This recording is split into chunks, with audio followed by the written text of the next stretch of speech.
Metiere mi kodo hwemese abibi mi mando dagbe anu eje roto mele yo fun gbe gan ho mi na dule ton ho je mi sile yo mi gbo bodo mi na so ta itan di so kule mi hwe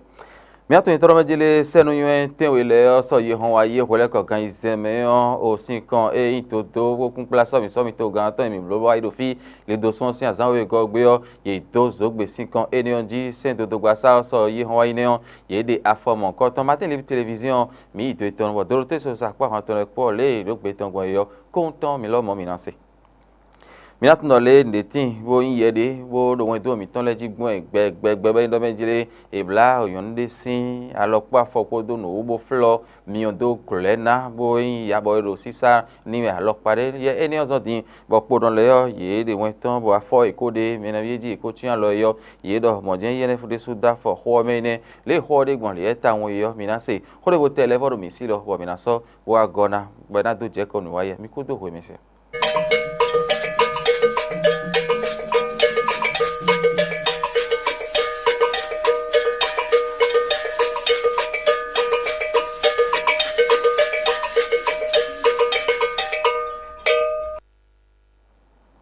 Lido sonsin azan ko no kwene gogbe mi lebe ya khozo zangbe mi atno etorme le ko do mi gbon e yo ho gegero mi si o mi na vlon kana e ye die mi na be sin do so ye hon wa yo bo yin lido sonsin azan ko no kwa ton gogbe yo e no so ke zan eni rote bo no so do owe ma khikhasin alinun o dai ho e no mo me ho mi ton le bo e no do we ma hawe mi ro po no ro ko do eyin we ma ho me vidien we bo razo me yo we ma yin nu kon ton e no do me si ai ten kon de vla fo bo din bo mo ken supo yan no e ajo no kon ton bo to no kun ai me ho ai me de no do me ne we ma le ne e ho me diyan me de so ro po enu bo no khanu an mi je te ayo jibo kan ho bi o ton pe de o fi we ma ho fi popo nja lo fi po e ti me po do me jire nu gbo menji e mi le mi no ha we ma da yi me lo le nde gbon din yo mi ko bi o ye ko yin to sin ale no mi le mi ku so ni ha we lo mi o gbeje o mi le fo do le o mi ma mo anji le ho yin ai han an be o zo bo di do ko ba gbe ako ka bo wale na o chi ko nu e wo no ale so e ma di ma le mi ha ji o mi le mi o so ni kin din yo azan ton ko je de ji mi le din ko ji ala fo vi mi menji le ma sinu fo ma ndo wa le mi le do le ni kiki ro ta mi bo na wa zo de ji ro so ye do na han we ezo bo mi mo pe nu pe de ji we yan e mi no do ko ma mi mo no ha e yan ide de sin o we nde no mi bo e mi no si ko blo mo no se vida bo no ba mi de yo e mi no mo de me no so lo bo mi do nde sin ko do mi no le ba to na do fie e no yi ha we ma de teme bo bible ke tek ne e no ko ke ton kle bo aro de ba ya na iso de bo ha o bo so no yin si me e mi no de afo mo ko ton de ti hon mi no mo de kaka bo we no ko kun plan yun ton we ya ho vi le ton me de ton le e mi no yin mi mo to bo no ha de ti mi de bo ti me po ndo me jile ho e lo jodo me de da yo mi wana kaka lo bo ton de ji egbediyan le mi kun so pe o lo bo no ha o ani u kazo an ji yo won do yan de ko wa din alon lo kan lo ko wa din lo le nu ha nu ta ji de wa yin bo yon de su ti te ngbe bo e ha ji won yin no mo dagbe ti me won me guruguru to ne ho le ti me poro nu bo e do nu ha no da lo me de su ba ko tun ku so nu be din o me o di do bo nu ko e won de su tun dagbe do nu ha me e do mo chuo e mi kun so ha lo me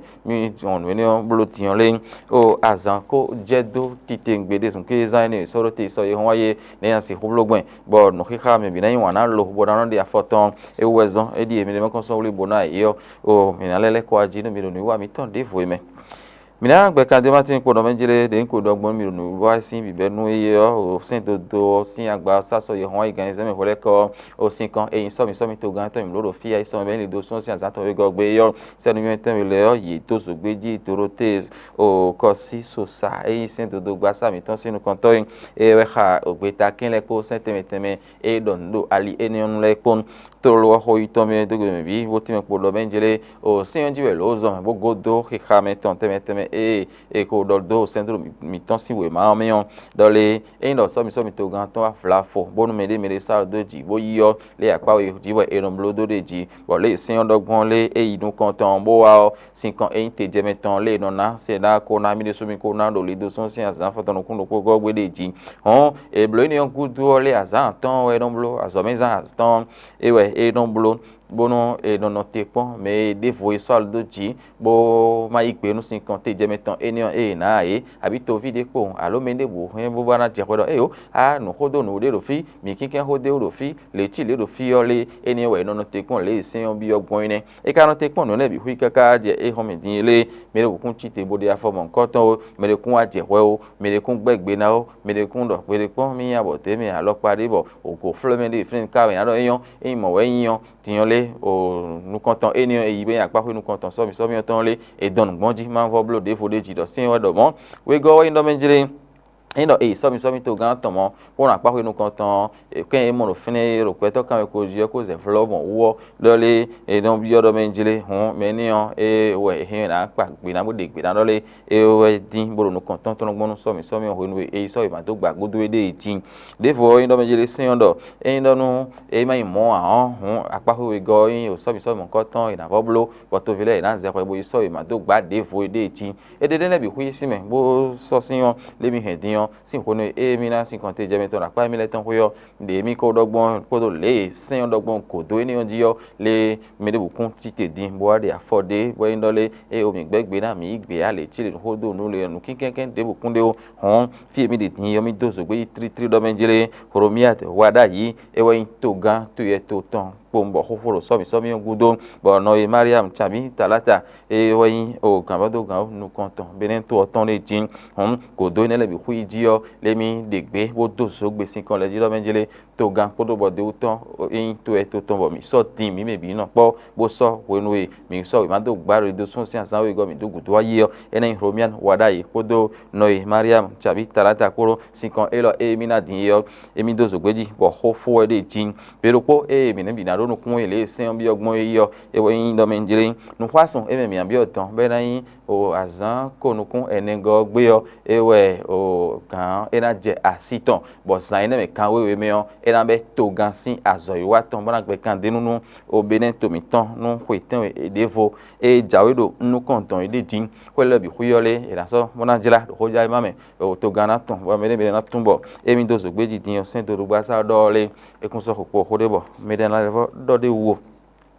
mina jo ni ondo mana do hore vo mi do fi mina tin toro manjile o so mi sin kan to e mana bo do so gbejia o ye me yin ple malen leton e do ple malen leton e me gon bene kun gban di bi e me kan pa han po bi me yin gande do malen sin gon sin apa hoe me ro gbeta de ro sin malen gon sin apa hoe bo yin gana e gbeta e ho nu so mi wa fi to e na kun ahoja o je me de jilaji yo o mi ma tun ro gbeta keke zan kete a mi jodo teme mi we do wara itarata gudo mi lo mo mi kule jodo de bo e ro gbegbe to mi to me fi yo bo ka do malen sin gon sin ale nu le yo iwe ho ide plen o azanga gbe mi do gudo yi do se pe te malen leton da ho e ro zogbo kwe fine yo e we iblo nu mo nkoton hon o gafaru malen khosun e gan ti to mo nkoton ti mi pono mejile e ple din ye kun o sun ta kun bo yin kan we menjin do kudonu ala e de ton wezon iwa do to lo le fi e wa e ji gbado ala fe kenkele me o mi ho so mi ho tonu su hon ma do ya mi yo me gudo mi ni be pe lo we ho de ni bo son alo me ni tiyan e pa e gudo yo imalewa ma do ala e a chenu e ho mi do ho nenu yo ablonu mi deji hon mi ado okutan donu we le doezon bo me bi hu ile vo aple bodo gbe doni we ne deji hon ye me sinsin malegun temeten gon bele kun gban ji bi ali le nu yo bi we wa lo ple do fune hon bonu ala e no po khai bo so mi on e do kanji bo fifa tin bo me bi hu titi bo de a photo vi for dagbe me jo me for dagbe do ye yi me on ne e be vivi nu ye do ido so ton kaka so ido de tin e do hugudu yo imamu Mutawakil Bukari Malik e o ko gbaji no to o e o male khosusin o gbeta da ho dagbe ogbe no men e ti mi podo manje taji be teyin lo bo ho lo le mi na do afo e de so mi ko nun ka je fun din me ma tun awon e be o to gan we da lo e o mo kwekpe de yi lo te o ye me so azo ji o so mi le yi ko un pe de nu ye ko ene ko so do go to khala we zon bo yo hun je do me la khota me gbe me deji e no po to kun mo do ye sinsen male gun le yo ye de so do jolo ito me buta lo ko en bobulo azo ene le bi ka je fene de jin do jolo edo bo na azo dagbe nu to do fifa no ko ina si hutin yo ene le bi hui me edesin e wezon bo ye male sin sengun sin o vileo ye si hu wazo ene ka je finen o Gilbert de o male e yo mi atun itron ho into we de ha toro we do sin alinwedi e lo wa etime podo menjere o eno me ba de ogudo bo e kan pipe to ko tonu bo ka le pe bo pe da ho me ku pe bi ton le ne on dagbe nu konton te di lo bo mi mo bo male sin sengun le bi hui no ple mo no jinja yin gande mene fi de bi no amna ji yin do o wara i ho no nu konton e bo mi do mi mo do nu bo e ma ho e ma do o ko ran lo mo do le he na no me de gudo ma na ho de ni lo e ka he na jodo wa eji cho afo e ne ka de yo e so yi so su de tin me de vo le wa me bo yi ho do fini e ti me po no me jere nu bo e sin ko te me di yo de le de gbon do ho to gba sanu ko nu ko to akwezi kan li do ho wo yo ye tun do azo ide ton ko ro bere lo bokoro sin bai hun wada ika wa bo ho to yo le iwa gbo fin bo ko me fanu ye bo azo teme me ra ho iwa do fun din yo zon bo ide din e mo agben bo azo ro nu kan yiro de ji yan wa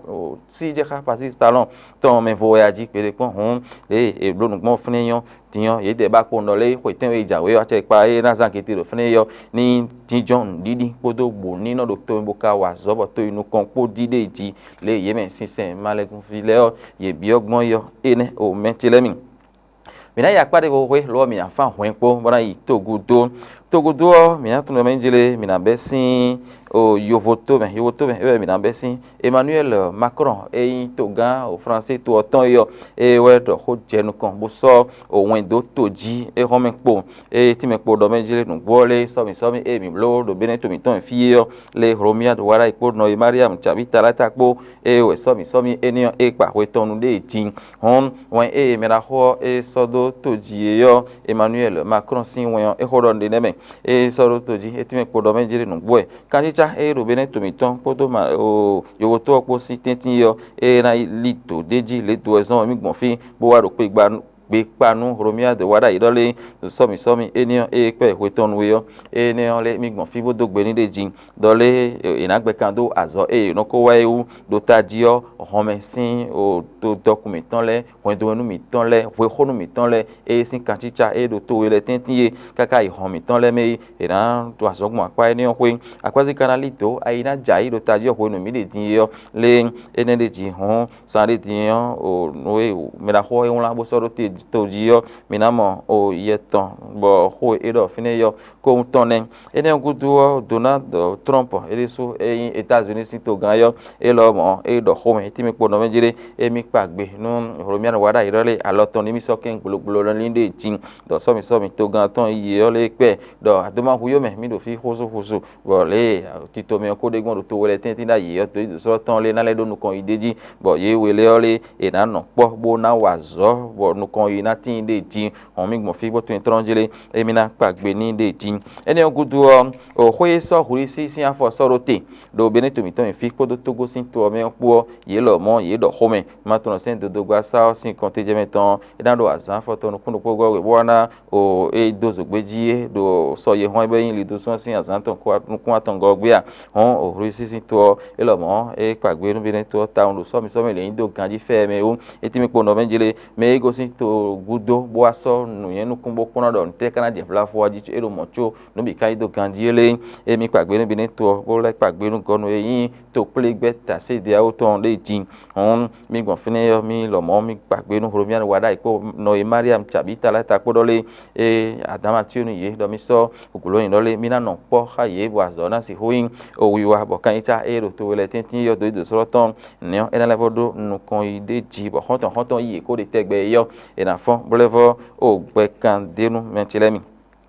hode voro fi bo mi na do mi ma tun to jere o sin gan ho ye de du do mi si do tin asan ye de di e so enu o igbegbe bi hui bo gbegbo sabo je yin sabi oji kaka lo mi ne gbo da for me ko no le da for me o gonu yin ye ne fo e no je hun do yan le ta mi lo da for me bo ne o e yan la pin pon de su ti tengbe fi mi de mi ale ho ye de a e o lo nu e mi na do ko ndo me jere o ye ne fo e do ho no e you get bo pe yan ka ja e ho do gba fi nu pe no ko so ye hon wa ni o le ye le na je tin ji bo mi na mo gbon die ho ri do no yo to me do fene yo e ti me po do me jele nu boy mi do gbe benevi suru benevi oyonu no yo e ho do fene bo je ri do ji ro gba finu pe no go no ko yo e ti me po do me jele do ne tin bo yin ye de bo tin we bo di le yo do tin we gbon yo le e ti ho di de ji do ne yo e yin la pin pon kaka so itogudo bo de gbeto po bo de topo gbeto na ho lanu mo do no zo ton waji ani tan sin ewe e ka wa kaka so je ba mo ko to me be na bio do me jile e na sin gbeto do po no ma fi million do klo na di ero la hiero won gbeto kuin na ki gbeto kuin nu gbeto kuin ai hun dana bi nde po nde julo me de kata fi ya o e na city ba no ho lanu mo do me wo no yo e do ni o tiyan o hoido di kame zo mi na waye mi na sesin hoina dole ikuna ti gudo na ikunkana ho me do ina do ho wole si ho blogbon kaka wa lo jemele wuyole ina de afo mon ko ton le bi hui no yo e do mo me blon mon ko ton le fi no bo blo yesi ho ito gudo yesi fa ho enpo de wo de dogbon ele mi le o do me no pe nkundu sin ho tem to mi ton fi do ho gbondo o kan eneme do jede yole ina ba e me bi hui mo e je todo fide buo to bi do pokuna ha yo tonu ina de kaka mana de ton le kada fia bana ton ando eton gon ganu bo ina sen gande subo 5 bloglo ton e je hayo ina so bodo ina ni tanasi nte me on ka do sin yo no ni on do sin kaka bo e bi odole alanu mon ko ton je ina horo ton chu gbe dan yo anji no you get bo pe yan ka ja e do ho ni on bo ga to so gbeji dole benefile ni dala yi bo dala kon bo nun aduma huyo azo e ye de ton teme le yo le ina do o wiwa bo o weton suo le ina do gbe ton ye me de ka ro hade me vlafo bonon ho de va do e be mo no de do ala no ho de me de wo le alokan e yo fo no le me bi hen na yo lo de tin 114 e we yo do me de bo tin bo 01 51 07 88 88 de ji be hen e na yo lo de ti hon be den vile e na la ibo da la kon do iye ne fo kuna ti gudo mi ka gbon filo bo do gbe nu opono le e koro azo ito una kpono lesin ho ewe mi na so bode udin azoro polo do o tahiro po ne meje we kpono mi ton le ye de afo mo nkan ton bo azori bo so ye hon eni kaka le te o tian lo me atan e hon me dion le segbo mi de ko te imi izin lo be ko polo be ye me do mo nkan ton sin le ne de tin hon kpono le ye so won do to ji lo mo ido ho e ti mi kpono menjele ye eni e ro din din e wala do won do mi ton le ji e zon be de zon de u azoro po bo je te ya yoji bo me do mo nkan ton sin le yo je dobana di me fite ka je to do adio e na ba kaka mana de ton mana don to ye tili de tin on ko don le ye do ho mon koton e ti me ko no ya ni kan san sin ka we na so yunu vie ni on so do omionu ma no himo anji do gbe pon le no ato ina je be bo ru po eto ikuna yin dagbe do ye me do no mon koton sile si oreji ko don le ye gbon fin bo bi po do benjire nu gbo e do ye eneo e do didin wala yo ina zondeu mona bato na kaka wa fi yo na iplai ton mo idi we yo do pin gbon e bo do gbe me gbon e le yo ina no zo bo wuli mona choka kaka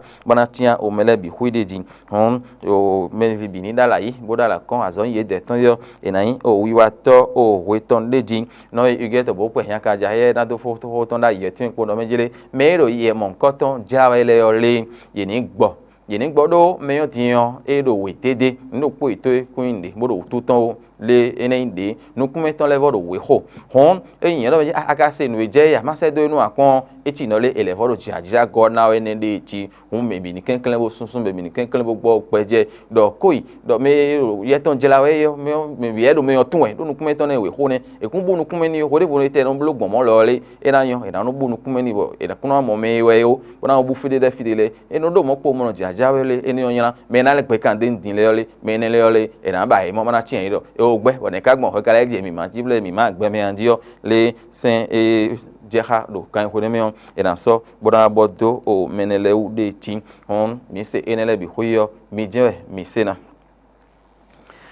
mina ya lide vodo mana tin ko do menjele aholi we ho mi benen ville enion manen vle sin ali nen waneme tonton ji allo 5000 to edie mi ma flin e do mo mi de so mi otun sin an se ayoko vabla mi ko nu mi wona hon enele bi huyo o professeur compagnie o professeur o mombi e do mo mi otun sin do e besoin bo bi yodo le mina time hein on me la ho in coton de so no yodo Kofi Alexis Adadi me bi no yodo tonton Ji on e so do mi me fi gbe so ye hon wa yo me la ho o e hon isu akluno o gbedo to bo do ten e de me fini mi de o mi se mi ton e to me jele mi na so do to mi bo mi gbon fi bo da la konji no ye me no vle mana le me no ji han le do tadio do ble bu me ko ve no contact glome bono de ton le do sin hwe kande o afoto no kuno podi ropo me la ho e koro o kanta tablo bodo ma hen vle bodo kiko do mo ho yin lo do to me kaka je fi egbe e je fi de lobo me la ho hwe no